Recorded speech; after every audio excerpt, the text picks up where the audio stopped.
Bonjour, salut. Il était une fois un saint homme qui s'appelait Sidi Bel Abbès.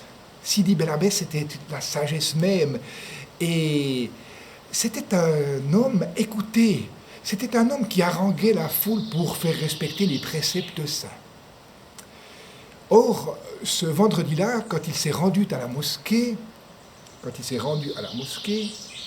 eh bien, Sidi Bel Abbès, il avait à peine enlevé sa première babouche qu'il a senti comme un souffle dans son dos et un voleur habile lui a volé sa babouche. Lui, il s'est retourné, il l'a juste vu de dos et il lui a envoyé un coup de pied dans le derrière magistral.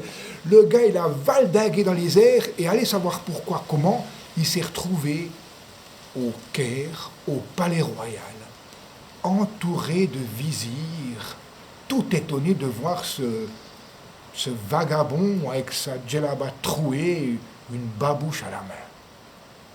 Immédiatement, on a appelé les gardes armés et on l'a envoyé au cachot. Un cachot, vous savez que même les rats évitaient, tellement c'était glauque, horrible. Et le gars, il était là avec sa babouche du saint homme, en train de méditer sur son arrivée aussi surprenante qu'improbable dans la cité royale du Caire. Mais comment ce miracle s'est-il produit?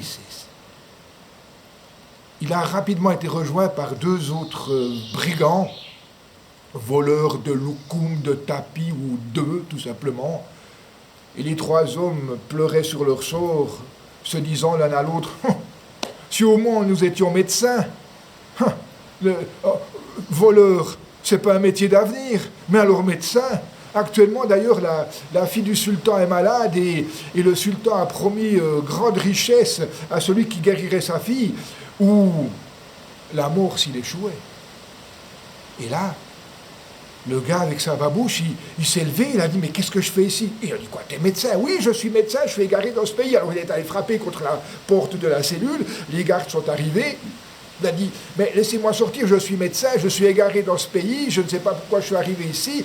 Présentez-moi au sultan, je vais guérir sa fille. » Autant mourir à côté d'une princesse que de croupir dans ce cloaque. Les gardes, un peu dubitatifs, se sont regardés et puis bon, ils l'ont emmené près du sultan. Et là, le gars, il est arrivé au chevet de la princesse qui était couchée sur le lit. Elle était livide, elle était pâle, elle était mourante. Alors lui a pris la babouche et puis il a commencé de la taper. Le sultan s'est dit, tiens, drôle de méthode pour soigner, mais enfin, il a tapoté gentiment les pieds de la princesse, il a tapoté ses épaules gentiment, il a tapoté gentiment sur la tête, et en fait, ces tapotements de babouche, au lieu de définitivement assommer la princesse, eh bien, la princesse retrouvait des couleurs aux joues. Elle s'est redressée, elle a souri à son médecin étrange, mais qui l'avait guérie. Elle était en pleine forme, elle était en vie, elle était guérie. Oh, alors le sultan était enchanté, mais le voleur, quand même un peu, avec quelques scrupules, a avoué.